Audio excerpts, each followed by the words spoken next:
UnityPoint Health Meriter is just 3 months away from unveiling a new $13 million expansion. The expansion of the Child and Adolescent Psychiatry Hospital on Madison's west side will double the footprint of the existing hospital, and it will offer vital mental health services, including some that are not currently available in Madison, in a beautiful, calming, state-of-the-art, brand new space. Medical Director Dr. Katie Schmidt took us on a tour. Why does the community need something like The main driver is absolutely demand and the need to really improve access for mental health treatment. For 9 months of the year, really during the school year, we run a wait list for our services, and it is really hard to say no to these kids who need help. I can't imagine if I'm a mom and my child is in crisis and I come to see you and you say, sorry, we're all full. I know, it happens a lot, Does actually. it? So one of the things that's just really difficult for me to understand, and I think for most of us who provide this service, is if a kid had any other medical illness that was acutely dangerous, they would never be told to go home and wait. So we're in the lobby space. We are in the lobby. And seeing your original lobby, this is going to be amazing. The front door will be right here. Front door, yep. And then a reception desk, a welcome wall. We're really trying to make this a comfortable, welcoming, warm experience. This is our outpatient space. Again, some of these services are not currently available in Madison, which I think is great. So this will be a place where kids can come for part of the day, all day? Yep, so it's not inpatient, so these kids are coming for day services. So they're either coming for a 4-hour block or an 8-hour block. The other really dream for this space is that it can be a community gathering area. So I'd love to partner with community resources, with schools, make it a place where everybody can come to learn about mental health.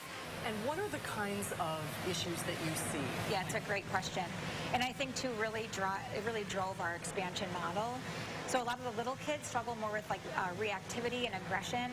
And then as you kind of age up, there's much more of that depressive side, anxiety, a lot of self-harm. Many of our kids come to us after they've attempted to take their own lives. So we're dividing our unit now into an adolescent unit, like a tween unit, and then a younger unit, which again, we're gonna focus more on that kind of reactive, aggressive type of intervention with them. So you can specialize the programming and tailor it to their specific needs. They don't stay here very long. Our average length is about a week. So we have this small amount of time to really make an impact. This is a hospital. Yeah. But not what you envision when you think of a hospital. Yeah. This is not where kids are in their bed, hooked up to machines. They are out in the milieu. They're learning coping skills. They're connecting with one another and meeting other kids who struggle in the same way, which is so validating. So it's truly a place where they can heal, they can learn, and then go home with a set of tools. This is our new inpatient unit. It's not a hallway full of rooms. It's really hard to safely take care of a number of kids who have a lot of energy and reactivity in a hallway because there's just not a lot of room to move. So if you notice as we walk into this space how wide open it is. They're all private rooms, so each kiddo gets their own room. And I think the other really exciting part while we designed this was how do we give the kids space to really learn to de-escalate before they escalate. So within each wall, there are several different sensory rooms, or we like to call them relaxation rooms, where they can use equipment like crash pads or vestibular rocking chairs to really learn how to self-soothe and calm, so that they carry those skills with them.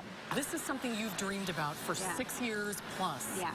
To have it finally be brick and mortar, how does it feel for you? It is absolutely surreal, and I feel incredibly grateful. Like, to resolve that wait list, to know that we're not saying no. A lot of us are parents, and to know that if I had a child that needed this service, like, it's here. And if we can help provide that for these families in our community,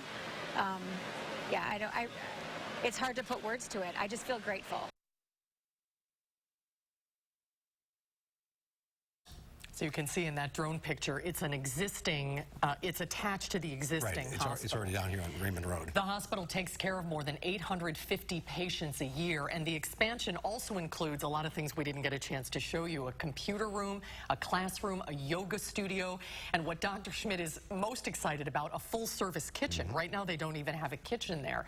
It's scheduled to be done and welcoming patients in October, and then they're going to remodel the existing hospital as well. Big step forward. So it's it provides such a vital service, and we're so lucky to have it here in Madison because the nearest place to get services like this is over an hour away from And as Katie said, it's bringing new services that they didn't provide before. Exactly. I was honored to MC their fundraiser this weekend, and the community raised over $80,000 to go toward this expansion. And it's great. Very inspiring. And you got a personalized hard hat out of that. Yes, I did. I got a little souvenir from the nice people at Findorff.